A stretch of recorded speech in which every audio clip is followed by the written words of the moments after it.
Now, for decades, Gippsland has been a major drawcard for big-name Australian artists as they make their way around the national touring circuit. Gippsland's fantastic live venues are sought out by some of the best acts this country has ever produced, including the legendary Daryl Braithwaite. We caught up with Daryl at his massive Traralgon show just a few weeks ago. He's been an icon of rock and pop music for almost 5 decades and is one of the best-loved Australian music artists of all time. It was our honour to meet with Daryl Braithwaite to talk about his longevity, his take on touring regional areas, and to delve into the enigma of one of the most enduring songs in Australian music history. I was talking to Ricki Lee Jones about 2 weeks ago, as I said, met her, and I was trying to explain to her then that I don't know what it is. I think they've written, her and Walter Becker have written maybe nearly a perfect song, you know, that's got the melody, the instrumentation, and I think most definitely the lyrics have got, there's words in there that maybe people hang on, you know, like Way Up in the Sky and Pick You Up, which is, and all of it, it's just, I think it's very, and I'm sure everyone would interpret it differently, but it's most definitely a song that's open for interpretation, and in a good way for most people. I mean, I have met people that don't like it, which is, you're going to meet that, you know, find people like that all the time, but it amazes me every night we do it, because it's a different, similar reaction, but just the starting chord, that gung gung, and people go, and you think, okay, God, it's only been out 27 years and it's still popular, but it's, yeah, I mean, I look at it and just think that I'm very fortunate. I think Daryl's so popular after all these years. Just because he's a good classic Australian artist, so appeals to a wide genre of people. Do you reckon he's still a bit of a spunk? Oh, of course, yeah. I went to school when I was 15 to see Daryl at the Top Pub in Morwell. Wow. Do you think it's like pretty important for someone like Daryl to come down to a regional area and play? Yeah, it's better to have big names and to get out there and actually get into regional Australia, get around, rather than just always having to go to Melbourne for concerts. What's your name? Sharon. Sharon, how long you like Daryl Braithwaite for? Well, I was probably 15 years old. Really? I'm not going to tell you how long ago. That was probably 40 odd years ago. So that was when he was back with Sherbet. Okay. And what was it about him back then that you loved? Actually, it was the drummer. I loved the drummer in Sherbet, not Daryl. No, they were just good. Yeah. I've got a twin brother who, he's 68 and he retired about 2 years ago, and I remember him telling me the night that he told me, he said, I'm retiring tomorrow. And I went, what are you going to do?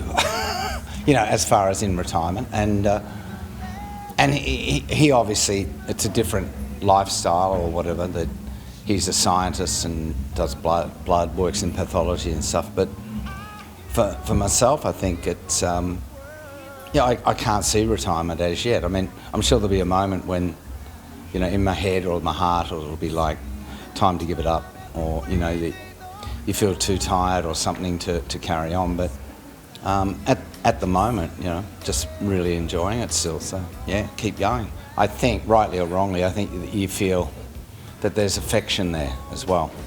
And I think everyone likes to be either wanted, loved, or whatever it is. And whether I'm in a bubble or misinterpreting it, I don't think I am. I feel that. So I think that's the other thing that really keeps you sort of going. I think if we, as a band and appealing to people, if we weren't appealing, you would certainly know it. But you just feel that warmth, and I think that's the thing that, you know, drives you on. The funny thing being up there singing is that you can see people generating or gravitating towards that last song, which they hope is going to be the Horses. Yes. And sometimes we finish after one summer because we're perverse sense of humour and go, okay, that's it, see you later. And you can just feel the whole place go, and they know that we're going to do it, but we just play a little game. And then you play it, and away it goes. You know, it takes off. Why do you think Daryl Braithwaite is so popular after all these years? Because it's just an Australian icon, mate. That's why. Yeah, he's champion. Why are you such fans of Daryl Braithwaite? Because he's amazing. Yeah. It's Raised good on his memories. music. Look at. Hello, we're just talking about you. Oh my God. Because we all, as singers, I think we all start out as, you know, wanting to be a singer, those that wanted to be. And I think I guess that's it. And I know that if I was to die now, people would think, oh, that's that guy that sang the horses, you know. But that's fine. But I think when people do come up and say, God, you sang well tonight, and that's like coming up and saying to John, you know, you played drums really well, or Jeffrey likewise, that is more of a boost, I think, to your ego or whatever, because you think, oh, thank God, I'm still singing all right, or, you know, playing drums or whatever it is. Why do you love Daryl Braithwaite so much? Let's start with you. Because he's awesome. He always has been. What's your earliest memory? I've waited all my life for this moment since I was 16, and I finally got my bucket list, so I'm seeing him tonight. And here I am. I was 13 and he was my first concert at the Sale Memorial Hall. Can you remember what he was wearing? Yeah, probably satin white. Yeah, really tight pants and a little short shirt. It was hot. It was hot. Do you reckon he's still a bit of a spunk? Of course. Yeah. Got him tattooed on my arm and all. No way. Show us.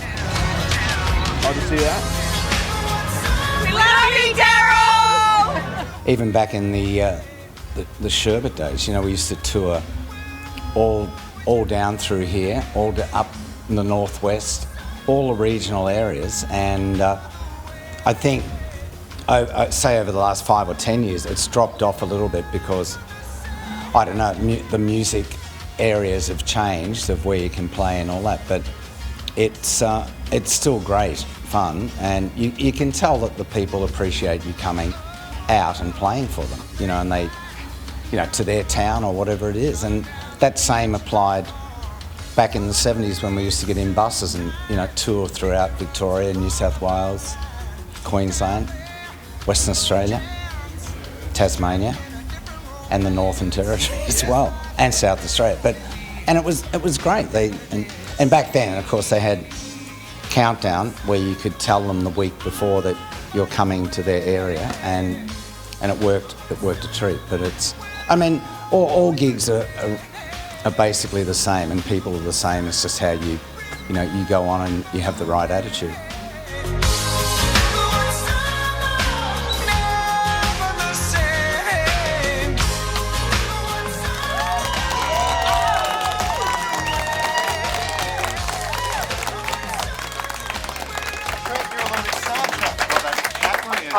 I've spoken to a lot of celebrities over the years, but he would have to be one of the most down-to-earth and lovely guys that I think I've ever met. So, and I want to test you on some trivia.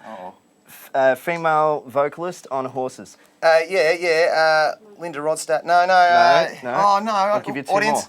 more. Margaret Ehrlich. Margaret Ehrlich, yes. Well done. Get her alive at Spectrum, Mark. Did you know he had a twin brother? Did you know that, audience? No. Yeah, mind blown, exactly. There you go.